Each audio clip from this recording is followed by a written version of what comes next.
नमस्कार विद्यार्थी मित्र हो, मी महेश काकडे, परीक्षा संचालक सावित्रीबाई फुले पुणे विद्यापीठ. आज या निमित्तानं आपल्याशी संवाद साधताना मनस्वी आनंद होतो आहे. कारण आपल्या सत्रांत परीक्षा ऑक्टोबर-नोव्हेंबर 2021च्या काही दिवसांमध्ये सुरू होत आहेत आणि या परीक्षांना सामोरं जात असताना काही महत्त्वपूर्ण बाबींचा आढावा परत घेणं हे माझ्या दृष्टीनं खूप महत्त्वाचं ठरतं. म्हणून आज आपल्याशी मी माझ्या सहकाऱ्यांच्या समवेत आपल्याशी संवाद साधतो आहे. आपणास कल्पना आहे की जवळपास 6.5 लाख परीक्षार्थी या परीक्षांना पात्र ठरलेले आहेत. त्यांनी आवेदनपत्रही जमा केलेली आहेत आपल्याकडे. जवळपास 284 अभ्यासक्रमांकरता ह्या परीक्षा होत आहेत आणि याच्यामध्ये जवळपास 6,000 विषयांच्या प्रश्नपत्रिकांवर विद्यार्थी परीक्षा देतील. या 6.5 लाख विद्यार्थ्यांपैकी जवळपास 5-1 लाख विद्यार्थ्यांना आपण परीक्षांना सामोरं जाण्यासाठी म्हणून जे काही त्यांच्या दृष्टीनं सुरक्षिततेच्या दृष्टीनं युजरनेम पासवर्ड पाठवायचे ते पाठवून आपल्याकडून झालेले आहेत. त्याचबरोबरीनं त्यांची जी अद्ययावत माहिती विद्यार्थ्यांनी जी काही संकलित केलेली होती त्यांच्या SPS च्या माध्यमातून, ज्याला आपण स्टुडंट्स प्रोफाईल सिस्टीम असं म्हणतो, तीही माहिती परीक्षा विभागाने अद्ययावत केलेली आहे. आणि या सगळ्या पार्श्वभूमीवर आपण येणाऱ्या 10 तारखेपासून सराव चाचणीचं आयोजन केलेलं आहे आणि ही सराव चाचणी सकाळी 10 वाजल्यापासून संध्याकाळी 6 वाजेपर्यंत विद्यार्थ्यांना उपलब्ध असतील. पुनश्च एक बाब यातला महत्त्वाचा की सराव चाचणीमध्ये जे प्रश्न आहेत ते तुमच्या अभ्यासक्रमाशी कदाचित निगडीत नसतील. याचा अर्थ इतकाच आहे की हा जो प्लॅटफॉर्म आपण वापरतो तो प्लॅटफॉर्म नेमका कसा आहे आणि त्या प्लॅटफॉर्मची तांत्रिकता काय आहे हे समजून घेण्यासाठी मुख्यतः आपण सराव चाचणीचं आयोजन करतो. आणि जेणेकरून या सराव चाचणीला आपण सामोरं गेल्यानंतर मुख्य परीक्षेला आपण येण्यापूर्वी आपल्या मनामध्ये आणि हृदयामध्ये एक आत्मविश्वास निर्माण होतो की आपण या ऑनलाईन पद्धतीच्या परीक्षा अत्यंत उत्तम पद्धतीनं देऊ शकतो. याची अनेक वैशिष्ट्य आहेत. म्हणजे वेगळ्या अर्थानं ह्या परीक्षा होत आहेत आणि सावित्रीबाई फुले पुणे विद्यापीठाचे आदरणीय कुलगुरू नितीन करमळकर सर, कुलगुरू उमराणी सर व इतर सर्व परीक्षा विभागाचे मान्यवर या मंडळींनी विशेष भर या परीक्षा निकोप वातावरणांमध्ये सर्व सुरक्षिततेची मानकं प्रस्थापित करून पूर्ण व्हाव्यात अशा अपेक्षेने या परीक्षांचं आयोजन केलेलं आहे. त्याबद्दल मी त्यांचा मनस्वी आभारी आहे. आज आपल्याला काही गोष्टींचा ओहापोह या ठिकाणी करणं अपेक्षित आहे की सगळ्यात महत्त्वाचा भाग म्हणजे 10 ते 12 या 3 दिवसांमध्ये या सराव चाचण्या होतील. त्याच्यामध्ये केव्हाही तुम्ही तुमच्या सोयीनुसार तुमच्या सिक्युअर्ड क्रेडेन्शियल्स म्हणजे लॉग इन युजर नेम आणि लॉग इन पासवर्ड जो तुमचा आहे त्याच्या माध्यमातून तुम्ही या परीक्षांना सामोरे जाऊ शकाल.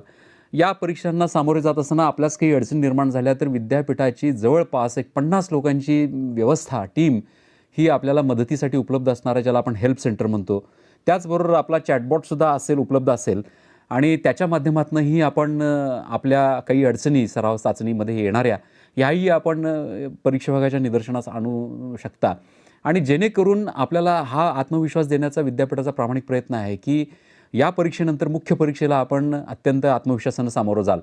आता ह्या परीक्षा करत असताना अत्यंत महत्त्वपूर्ण बदल यावर्षी आपण या परीक्षांच्या दरम्यान करतो आहे आणि तो खूप असा क्रांतिकारी बदल आहे हे आपण जाणीवपूर्वक लक्षात ठेवावं. तो बदल असा आहे की यावेळेला समकक्षता आपण स्थापित करतो आहे आणि यापूर्वी जे विद्यापीठांच्या परीक्षांचे वेगवेगळे आराखडे पॅटर्न ज्याला आपण म्हणतो जे उपलब्ध होते म्हणजे 2003 पासूनचे पॅटर्न्स होते, जवळपास 8 पॅटर्न आपण वापरत होतो. तर हे सगळे पॅटर्न आता बंद होतील आणि 2019 किंवा लॉच्या बाबतीत 2017चा पॅटर्न हेच पॅटर्न पुढे चालू राहतील आणि विद्यार्थ्यांना याच पॅटर्नमध्ये परीक्षांना सामोरं जायचं आहे. खूप मोठा बदल आहे हा. याची गांभीर्यपूर्वक जाणीव प्रत्येकाने परीक्षांशी निगडीत असलेल्या सगळ्या घटकांनी घ्यावी. मग आदरणीय प्राचार्य महोदय असतील, प्राध्यापक असतील किंवा महाविद्यालय स्तरावर काम करणारे परीक्षा अधिकारी असतील आणि त्याचबरोबर विद्यार्थी आहेत की त्यांना ही विनंती आहे की इथून पुढं होणाऱ्या परीक्षा ह्या समकक्षतेवर अवलंबून असतील आणि नंतरच्या टप्प्यांवर काही ठराविकच पॅटर्न हे सुरू राहतील आणि बाकीचेही पॅटर्न बंद होऊन जातील. त्यामुळं याबाबत विद्यार्थ्यांनी दक्षता घेणं अपेक्षित आहे. जरी विद्यापीठाच्या वेळापत्रकामध्ये काही ठिकाणी असं होऊ शकतं की काही वेळा जुन्या पॅटर्नमधला एखाद्या प्रश्नपत्रिकेचा सांकेतिक क्रमांक ज्याला आपण कोड म्हणू किंवा त्याचं नाव प्रसिद्ध झालं असेल, पण प्रत्यक्ष परीक्षा मात्र ही समकक्षतेच्या नवीन सांकेतिक क्रमांवर ज्यांना आपण पेपर कोड म्हणतो आणि पेपरच्या नावावर ज्याला आपण पेपर टायटल म्हणतो अशा पद्धतीनं ती परीक्षा होईल. आणि याची दक्षता घेऊन या बाबतीत सगळ्यांनी सजगतेनं परीक्षेला सामोरं जाणं अपेक्षित आहे. याच्यामध्ये आपण एक आणखीन बदल केला, की समजा हे करत असताना आपल्याला अपेक्षित असलेला समकक्षतेचा विषय जर दिसत नसेल, तर आपल्या ज्या तक्रार निवारण आपल्यासाठी हे एक अत्यंत सुंदर असं साधन विद्यापीठानं उपलब्ध करून दिलेलं आहे. त्याच्यामध्ये आम्ही याला एक वैचारिक अधिष्ठान देऊन हाही एक मुद्दा आपण ॲड केलेला आहे. त्याच्यामध्ये आपण समाविष्ट केलेला आहे, की जर समकक्षतेचा विषय आपल्याला उपलब्ध झाला नसेल, तर त्या बाबतीतची अडचण किंवा ग्रीव्हन्सेस आपण त्याच्यामध्ये घेऊ शकता. परत या परीक्षांबद्दल आणखीन एक महत्त्वाचा भाग म्हणजे की ही परीक्षा संपूर्णतः 100% अभ्यासक्रमांवर होणार आहे. कदाचित काही विद्यार्थ्यांना वाटत असेल की 75%, 70%, पण ज्या पद्धतीनं आदरणीय अधिष्ठाता महोदयांनी आपल्याला माहिती दिलेली आहे आणि त्यांनी सूचित केलेलं आहे, त्याप्रमाणे सर्व अभ्यासक्रमांचे, सर्व विषयांची सगळी जी काही अर्थात ऑफलाईन असेल, ऑनलाईन असेल, हे जे काही टीचिंग लर्निंग आहे ते 100% म्हणजे शिकून पूर्ण झालेलं आहे. त्यामुळे परीक्षा ह्या 100% अभ्यासक्रमावर आधारित असेल. हाही एक खूप मोठा भाग या परीक्षांच्या निमित्तानं आज आपल्यासमोर येतो आहे. परत आपल्या सगळ्यांच्या आवडीचा भाग आहे की बहुपर्यायी प्रश्न आहेत, MCQ ज्याला आपण म्हणू. नेहमीप्रमाणे 60 प्रश्न आपल्याला दिले जातील, त्यापैकी 50 प्रश्न आपण सोडवायचे आहेत.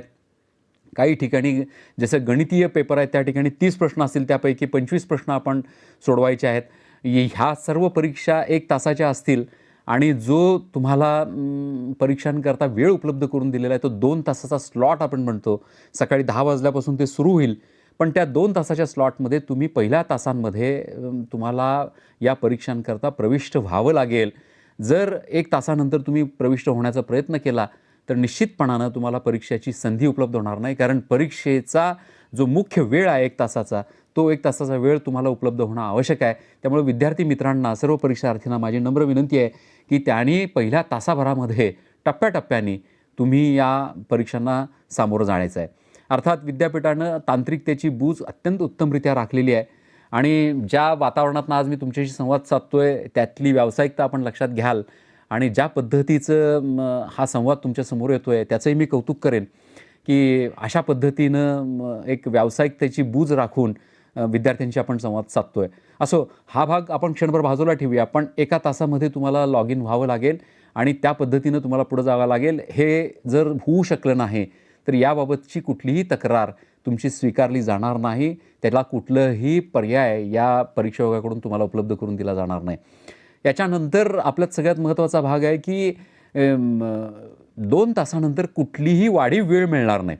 कारण विद्यापीठानं तांत्रिकता आणि या परीक्षेकरता वापरण्यात येणारं जे सॉफ्टवेअर आहे याची वेळोवेळी चाचणी घेतलेली आहे. आम्ही प्रत्येक परीक्षेला सामोरं जात असताना याची चाचणी निश्चितपणानं होत असते आणि म्हणून त्यातली तांत्रिकता ही सर्वोत्तम आहे याबाबतचा एक विश्वास मी तुम्हाला या निमित्तानं देऊ इच्छितो. आणि त्यामुळं कुठल्याही पद्धतीनं एक पर्याय म्हणून आपण काहीतरी अशा पद्धतीची तांत्रिकता निर्माण केली तर त्याचा कुठेही विचार केला जाणार नाही, याची आपण निश्चितपणानं दखल घ्यावी. त्याचबरोबरीने जी प्रश्नपत्रिका तुमच्यासमोर उपलब्ध होईल ती प्रत्येक प्रश्न तुमच्यासमोर येईल, तो पुढे जाईल. पुढे जात असताना त्याच्याकरता 4 पर्याय असतील. तो पर्याय निवडत असताना आपण इतरत्र कुठंही माऊसच्या माध्यमातून किंवा तुमचा टच स्क्रीन असेल त्याच्या माध्यमातून त्याला ते उत्तर संग्रहित करण्याबद्दल सांगू शकत नाही. कारण त्याच्या अनुषंगानं जे रेडिओ बटन समोर आहे, समजा ABCD 4 पर्याय, तर त्या ABCD समोर 4 रेडिओ बटन असतील. समजा माझा पर्याय B असेल तर Bच्या समोरचं रेडिओ बटन आपल्याला या निमित्तानं क्लिक करावं लागेल. जोपर्यंत ते क्लिक होत नाही, अर्थात तांत्रिकतेची बाजू इतकी आहे की तुमचं जोपर्यंत उत्तर परीक्षा विभागाकडे संग्रहित होत नाही किंवा जमा होत नाही तोपर्यंत पुढं जाणार नाही. पण तरीसुद्धा आपण ही दक्षता घ्यावी लागेल आणि त्या पद्धतीनं आपल्याला आपल्या वेळेचं नियोजन करावं लागेल. या प्रश्नपत्रिकांमध्ये माझ्या सर्व सहकाऱ्यांनी अत्यंत काळजी घेतलेली आहे की प्रश्नांची जी गुणवत्ता आहे ती गुणवत्ता वेळोवेळी आम्ही तपासतोच आहे आणि त्याचबरोबरीनं ही गुणवत्ता तपासण्याकरता विशिष्ट अशा तज्ज्ञांची नियुक्ती परीक्षा विभागानं केलेली आहे आणि त्यांच्या माध्यमातून परिपूर्ण प्रयत्न हाच आहे की विद्यार्थ्यांच्या समोर, परीक्षार्थींच्या समोर जी प्रश्नपत्रिका येईल ती बिनचूक असावी. अर्थात याच्यामध्ये मी असं म्हणणार नाही, पण त्रुटी राहणार नाहीत याचा विश्वास मी तुम्हाला देतो. यानंतर आपल्याला कल्पना आहे की परीक्षा देत असताना आपल्याला काही अडचणी निर्माण झाल्या तर आपण त्याच्याबद्दलच्या तक्रारी, ग्रीव्हन्सेस ज्याला आपण म्हणतो, त्या पुढच्या 5 दिवसांमध्ये विद्यापीठाकडे आपण निश्चितपणानं सादर करायच्या आहेत कारण तुम्हाला माहीत आहे की जर आपण हे करू नाही शकलो तर याबाबतची एक तांत्रिक माहिती परीक्षेकडे उपलब्ध होणार नाही. याच्याकरता सुद्धा एक विशिष्ट उच्चस्तरीय समिती गठीत करण्यात आलेली आहे. ती समिती प्रत्येक तक्रारीचं निवारण निश्चितपणानं करेल आणि त्याच्यामध्ये तथ्य असेल तर विद्यार्थ्यांना पुनर्परीक्षांची संधी आपण देणार आहे. आपल्याला कल्पना आहे की सावित्रीबाई फुले पुणे विद्यापीठ हे महाराष्ट्रातलं एकमेव विद्यापीठ आहे की विद्यार्थ्यांचा निकाल आपण 48 तासांच्या आत आपण विद्यार्थ्यांना दाखवतो आणि तो दाखवत असताना परिपूर्णतेनं काळजी एवढी घेतली जाते की जी प्रश्नपत्रिका असते त्याच्या अनुषंगानं जी उत्तरांचा जो संच असतो तो उत्तरांचा संच आपण अत्यंत स्वयंचलित पद्धतीनं तो लावतो आणि त्याचं उत्तर तयार होतं. पण या परीक्षांमध्ये काही विद्यार्थ्यांना असं वाटतं की माझा परफॉर्मन्स आणखीन मला मार्क्स पडायला पाहिजे होते, हा परफॉर्मन्स माझा योग्य नाही, याच्याबद्दलचा ग्रीव्हन्सेस नोंदवावा. तर अशा कुठल्याही पद्धतीचा ग्रीव्हन्सेस नोंदवला जाणार नाही. तुम्हाला कल्पना आहे की जर विद्यार्थ्यांनी 60 पैकी 40 प्रश्न सोडवले असतील आणि 40 गुणांपेक्षा 40 आणि 40 गुणांपेक्षा जर जास्त त्यांना गुण पडले असतील तर याबाबतचा कुठलाही तक्रारीचा भाग परीक्षा विभाग आपल्याकडून स्वीकारणार नाही आणि त्याबद्दल आपल्याला तुमच्याशी कुठलाही संवादही केला जाणार नाही. अर्थात अनेक परीक्षांना सामोरं जात असताना अडचणी येऊ शकतात. लॉग इन न होणं, अचानक लॉग आऊट होणं, पुन्हा लॉग इन न करता येणं. अर्थात प्रयत्न आमचा हाच आहे. आमची सर्व तांत्रिक बूज सांभाळणारी SPPU एज्युटेकची जी टीम आहे त्याचे सगळे आमचे सहकारी या बाबतीत अत्यंत कार्यक्षमतेनं आणि प्रशासकीय उत्तुंगतेनं काम करत आहेत. त्यामुळं ह्या अडचणी होणार नाहीत. पण शेवटी तांत्रिकता आहे, उपलब्ध असलेली बँडविड्थ असेल, कदाचित तुम्हाला मिळणारं इंटरनेट असेल, याच्यामुळं कदाचित ह्या अडचणी असू शकतात. पण हा एक तक्रारीचा भाग, अडचणींचा भाग आपण दिलेला आहे. इंग्रजी मराठी मीडियम असताना इंग्रजी मीडियमची प्रश्नपत्रिका उपलब्ध झाली, कदाचित असंही होऊ शकेल. कारण 7-1 लाखाच्या आसपास आपल्याकडे परीक्षार्थी येतात. मी तुम्हाला मगाशी त्याची माहिती सांगितली आहे. आकृत्या न दिसणं असं होणार नाही, पण तरीसुद्धा नाही दिसल्या तर हाही ग्रीव्हन्सेस आपण घेऊ शकतो. काही वेळेला परीक्षांच्या जसे मी म्हणालो की 6000 विषय आहेत आणि त्याच्याशिवाय 1600 विषय हे इंग्रजी मराठी माध्यमचे असतात. त्यामुळं कदाचित काही वेळेला असं असू शकतं की पेपर सांकेतिक क्रमांक ज्याला आपण कोड म्हणतो किंवा पेपरचं जे शीर्ष आहे, टायटल ज्याला आपण म्हणतो, याच्यामधल्या साधर्म्यामुळं कदाचित काही विद्यार्थ्यांना त्यांची अलॉटमेंट प्रश्नपत्रिकेची वेगळी होऊ शकते आणि ही सुद्धा एक आपली अडचण जर झाली असेल तर ती निश्चितपणानं त्याचा विचार केला जाईल आणि पुनर्परीक्षा आपल्याला ज्याला एक्झाम म्हणतो ती परीक्षा आपल्या दृष्टीनं निश्चितपणानं अधिकृत ठरेल. काही वेळेला असं होतं की आपण प्रश्न सोडवतो आणि मग नंतर सबमिट होत नाही असं दिसतं. पण याची मित्रांनो आपण अजिबात फिकीर करू नका, कारण या वेळेला आपण त्याची काळजी घेतलेली आहे. तुमचे प्रश्न सोडवून झाले आणि काही काळांकरता जर तुम्ही त्या व्यवस्थेमध्ये स्थिर राहिलात, आयडल ज्याला आपण म्हणतो, एका विशिष्ट काळानंतर तुमची प्रश्नपत्रिका अत्यंत योग्य पद्धतीनं, स्वयंचलित पद्धतीनं, ज्याला ॲटोमॅटिक सबमिशन असं आपण म्हणतो, तेही आपण निश्चितपणानं करतो आहे. त्यामुळे याची अजिबात आपण मनामध्ये साशंकता बाळगू नये. नंतर सगळ्यात महत्त्वाचा भाग आहे की अजूनही कोविडचं संकट दूर झालेलं नाही आहे. ऐन परीक्षेच्या वेळेला कोविडमुळं काही विद्यार्थ्यांना अडचणी निर्माण झाल्या, काही शारीरिक अस्वास्थ्य निर्माण झालं.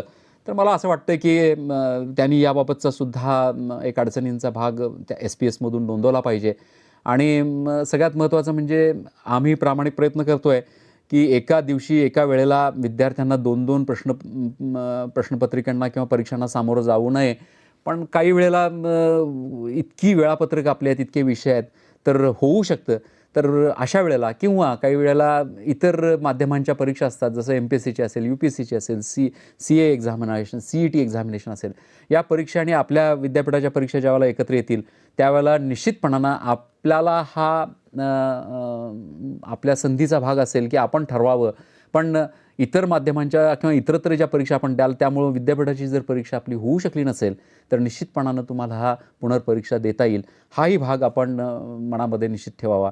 आता याच्यानंतर सगळ्यात महत्त्वाचा भाग आहे की इतकी सगळी काळजी आपण घेतो आहे आणि मी तुम्हाला म्हणालो की सगळे जुने आराखडे, जुने पॅटर्न आपण रद्द करतो आहे, पण समकक्षता देतोही आहेत. आणि समकक्षता देत असताना नुसताच परीक्षा विभाग याच्यामध्ये समाविष्ट असत नाही. याच्यामध्ये आपले विषय तज्ज्ञ असतात, शैक्षणिक विभाग असतो आणि त्यांच्याकडून जोपर्यंत अधिकृतरित्या समकक्षता परीक्षेकडे येत नाही तोपर्यंत परीक्षा विभागाला हा नैतिक अधिकार नाही की ती समकक्षता जाहीर करणं. पण तरीसुद्धा प्रामाणिक प्रयत्न हाच आहे की सगळ्या शक्यतो सर्वच विषयांना समकक्षता देणं. विशेषतः परीक्षा विभागाच्या अंतर्गत अभियांत्रिकी शाखेमध्ये जे विद्यार्थी शिकत आहेत आणि ज्यांची संख्या जवळपास 1.25 लाखाच्या 1.5 लाखाच्या आसपास आहे, या अभियांत्रिकी विद्याशाखेकरता मी सर्व प्राध्यापकांचं आणि सर्व अधिष्ठाता महोदय आणि सर्वांचंच मी अभिनंदन कौतुक करेन की त्यांनी सर्व विषयांच्या आपल्याला समकक्षता उपलब्ध करून दिलेल्या आहेत. त्यामुळे त्यांच्या दृष्टीने अडचण होणार नाही. पण काही ठिकाणी जर समकक्षता उपलब्ध नसेल आणि ती ऐन परीक्षेच्या वेळेला तुम्हाला जर मिळालेली नसेल, तर निश्चितपणानं तुम्ही ही अडचण ज्याला आपण ग्रीव्हन्स म्हणू, ती तुमच्या स्टुडंट्स प्रोफाईल सिस्टीममधूनच नोंदवावी लागेल, ती ऑनलाईन नोंदवावी लागेल. या दृष्टीनं काही अडचणी विद्यार्थी मित्र निर्माण करतात. म्हणजे 5 दिवस झोपा काढतात, माफ करा, पण मला जाणीवपूर्वक हे म्हणावं लागतं. आणि 6व्या दिवशी मग मात्र परीक्षेकडं तक्रारी सुरू होतात.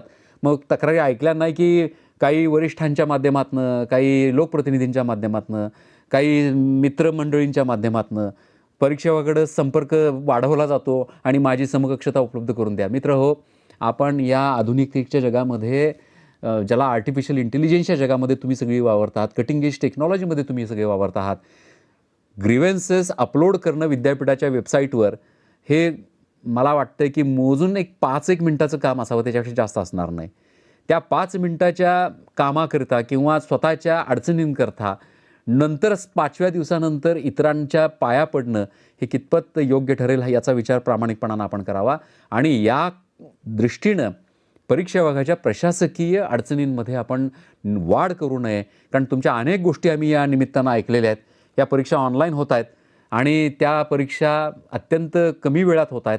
आणि मला खात्री आहे की मी तुम्हाला या निमित्तानं आश्वस्त करतो की जर आपण सर्वांनी सहकार्य केलं तर परीक्षा संपल्यानंतर पुढच्या 5 दिवसांमध्ये कदाचित तुमचा निकालसुद्धा लागू शकतो. कारण अशी परंपरा या सावित्रीबाई फुले पुणे विद्यापीठानं जोपासलेली आहे.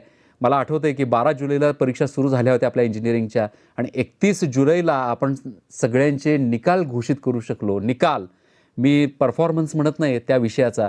तर ही बाब आपण लक्षात घ्यावी आणि या दृष्टीनं आपण परीक्षा विभागाला सहकार्य करावं. आता यानंतर आमच्या एक पाऊल निश्चित आपण पुढे असतं हे मला माहीत आहे, कारण तुमच्या थँक्स टू युअर जनरेशन. पण हे सगळं करत असताना आपल्या जीवन मार्गाच्या प्रगतीच्या दृष्टीनं विद्यापीठ नेहमी काम करतं. हा भाव ज्याला आपण वात्सल्यपूर्ण भाव म्हणतो, स्नेहपूर्ण भाव म्हणतो, कारण हे माऊलींचं अधिष्ठान आहे. आणि इथं सगळी तुम्ही विद्यार्थी हे विद्यापीठाची ज्याला मातृसंस्था म्हणून आम्ही लेकरं म्हणतो. तर आपण हे सगळं करत असताना प्रशासनाला आपण नेमक्या किती अडचणी निर्माण कराव्यात. अनफेअर मीन्स म्हणजे मला तुमच्याशी मुद्दाम याबाबतीत माझे काही अनुभव शेअर करावेसे आवडतील की अत्यंत चांगल्या कुटुंबातली अनेक चांगल्या पद्धतीचं ज्यांचा करिअर ग्राफ आहे अशा कुटुंबातले विद्यार्थीसुद्धा काही नतद्रष्ट विद्यार्थ्यांच्या नादाला लागून या अनफेअर मीन्सकडे म्हणजे ज्याला गैरप्रकारांकडे वळतात. आणि मग नंतर ज्यावेळेला परीक्षा प्रमाण समितीची बैठक होते त्यावेळेला मात्र पालकांना घेऊन गंगा यमुना ढाळल्या जातात. हा भाग योग्य ठरणार नाही. तर मला खात्री आहे की हे सर्व आपल्या दृष्टीनं सुखकारक अशा दृष्टीनं या वातावरणांमध्ये ह्या परीक्षा निर्माण आपण करतो आहे, होत आहेत. तर त्या दृष्टीनं शक्यतो आपण आपल्या तयारीच्या बळावर या परीक्षांना सामोरं जावं आणि निश्चितपणानं एक समाधानाची बाब, खात्री, आत्मविश्वास आणि ह्या जोरावर आपण या परीक्षांना सामोरं काढणं. टीचिंग, लर्निंग आणि इव्हॅल्युएशन ही कुठल्याही व्यवस्थेची अत्यंत महत्त्वाची असे तंबूचे खांब आहेत. आणि इव्हॅल्युएशन ज्याला आपण मूल्यांकन असं आपण म्हणतो, मूल्यमापन असं म्हणतो, ते मूल्यमापन सकारात्मकतेनं आणि निकोप व्हावं हीच परीक्षा विभागाची अत्यंत मनापासूनची तळमळ आहे. आणि या दृष्टीनंच सर्व वरिष्ठ मंडळी या ठिकाणी काम करत आहेत. पण जरी समजा वादा करता काही, कारण मी एक तुम्हाला सांगतो, जाणीवपूर्वक सांगतो की ज्या विद्यार्थ्यांच्यावर गैरप्रकार अवलंबण्याचा ठपका ठेवण्यात येईल आणि अशा पद्धतीनं त्यांच्यावर काही तक्रारी दाखल होतील, त्या तक्रारी निश्चितपणानं मित्र हो या पुराव्याच्या आधारावर असतात आणि आमच्याकडे पुरावे असल्याशिवाय आम्ही कुठल्याही तक्रारी दाखल करत नाही. त्यामुळं कुणीही नंतर समाजातल्या इतर माध्यमांना किंवा लोकप्रतिनिधींना अशा पद्धतीनं सांगण्याचा प्रयत्न केला, मी काहीच केलं नाही, मी इकडं बघितलं आणि मी तिकडं बघितलं, मी वापरलंच नाही, तर असं न करता, कारण जर विद्यापीठानं खरोखर इन्फॉर्मेशन टेक्नॉलॉजी ॲक्ट 2008 त्याचे रिव्हिजन 2016 याच्यामधल्या शिक्षेच्या तरतुदी अवलंबल्या तर मित्रहो मी तुम्हाला सांगेन याला रिगरस इम्प्रिझनमेंट आहे, 3 वर्ष सक्त मजुरी आहे. 5 लाख रुपयेपर्यंतचा दंड आहे. तर अशा पद्धतीचा शिक्षेचा मार्ग प्रशासनाला अवलंबण्याची जी काही मजबूरता आहे ती कृपा करून आपण आणू नये आणि या परीक्षा निकोप वातावरणात कराव्यात. संपूर्ण परीक्षा विभाग, संपूर्ण विद्यापीठ प्रशासन, आदरणीय कुलगुरूंपासून ते सर्व परीक्षा मंडळातले सर्व सन्माननीय सदस्य हे सर्व आपल्या बरोबरीने आहेत, आपल्या उज्ज्वल भवितव्याच्या दृष्टीने प्रयत्न करत आहेत. म्हणून माझी आपल्याला एक नम्र विनंती आणि आव्हान पण आहे की याच्यामध्ये आपण परीक्षा प्रमाद समितीसमोर येऊ नये. आता परीक्षा प्रमाद समितीसमोर एखादी तक्रार दाखल झाल्यानंतर जर विद्यार्थी म्हणायला लागला की माझी चूक नाही आहे, काही नाही, ते परीक्षा प्रमाद समिती ठरवेल आणि मग मला परत पुनर्परीक्षा द्या, तर असं होणार नाही. याच्यामध्ये परीक्षा प्रमाद समितीच्या समोर कुठलंही अपील नसतं पुनर्परीक्षेचं. त्यामुळं नो रिएक्झामिनेशन, नो ग्रीव्हन्सेस हा भाग खूप महत्त्वाचा आहे आणि त्यामुळं तुम्ही या गैरप्रकाराकडे कृपा करून वळू नयेत. कारण जवळपास आणखीन 50 लोकांची विद्यापीठातली एक स्वतंत्रपणानं टीम याच्यावर काम करते आहे. काही अभ्यासक्रमांचे व्हिडिओ रेकॉर्डिंग्स, ऑडिओ रेकॉर्डिंग्स होतील आणि त्याच्या आधारे काही तुम्ही जे सोशल मीडियावर जे काही माध्यमांवर तुम्ही जी काही प्रश्नपत्रिका उपलब्ध करून देता इतर लोकांना काही मदतीसाठी, हा तरी अत्यंत आक्षेपार्ह असा गंभीर गुन्हा आहे. त्यामुळे मित्रहो, अशा कुठल्याही गैरप्रकाराला आपण बळी पडू नयेत आणि त्यांना सामोरे जाऊ नयेत. त्याच्यामुळं होणारे प्रश्न हे अत्यंत जटिल आणि संपूर्ण कुटुंबाला एका भीषणतेकडे ढकलणारे असतात. त्यामुळे माझी आपल्याला नम्र विनंती, पुनश्च आव्हान असं असेल की हे गैरप्रकार टाळावेत. येणाऱ्या परीक्षा ह्या 45 दिवसांमध्ये पूर्ण करण्याचा प्रशासनाचा प्रयत्न आहे. कारण त्याच्या पुढे लगेच आपल्याला परीक्षांना पुढच्या परीक्षांना सामोरं जायचं आहे. आत्ताच मी बोलत नाही पुढच्या परीक्षा कशा स्वरूपात असतील, पण तरीसुद्धा या परीक्षांच्या आधारे जे अंतिम वर्षातले विद्यार्थी आहेत त्यांचं भवितव्य अवलंबून असणार आहे. त्यामुळे या परीक्षा आत्मविश्वासाने, संपूर्ण सक्षमतेने आणि आपल्याला प्राप्त झालेल्या ज्ञानांच्या आधारावर आपण सामोरे जाल आणि या परीक्षांकरता संपूर्ण प्रशासनाच्या वतीनं मी आपल्याला मनपूर्वक शुभेच्छा देतो आणि आपल्याला सर्वांना सुयश चिंतितो आणि या दृष्टीनं हा संवाद जास्तीत जास्त परीक्षार्थींपर्यंत आपण पोचवावात हीच एक भूमिका व्यक्त करतो आणि थांबतो. पण तत्पूर्वी BA, BCom, BSc प्रथम वर्षातले जे विद्यार्थी आहेत तर त्यांच्या परीक्षा, सराव चाचणी परीक्षा ह्या 10, 11, 12 ह्या दिवशी होणार नाहीत. त्याचं स्वतंत्र वेळापत्रक 19 आणि 20 तारखेला आपण लावतो आहे. त्या दिवशी या सराव चाचणी होतील. म्हणून माझी विनंती परत अशी राहील की ज्या अभ्यासक्रमांच्या सराव चाचणी परीक्षा 10, 11, 12 रोजी होणार नाहीत त्यांनी या दिवशी कुठल्याही पद्धतीनं सराव चाचणीला प्रविष्ट होण्याचा प्रयत्न करू नये आणि जर असा प्रयत्न केला तर तुम्हाला कुठलंही सकारात्मकतेनं सहकार्य परीक्षकाकडनं मिळणार नाही. आणि मग जर हेल्प सेंटरला अशा पद्धतीचे फोन यायला लागले तर त्या फोनलासुद्धा कदाचित उत्तर मिळतील की नाही मला माहीत नाही. म्हणून ज्या दिवशी आणि ज्या वेळापत्रकानुसार आपल्या सराव चाचणी किंवा मुख्य परीक्षा होणार आहेत त्याच वेळेला आपण या परीक्षांना सामोरे जावं. तुम्हाला सर्वांना पुनश्च सोयीशी चिंतितो आणि या ठिकाणी मी थांबतो. धन्यवाद.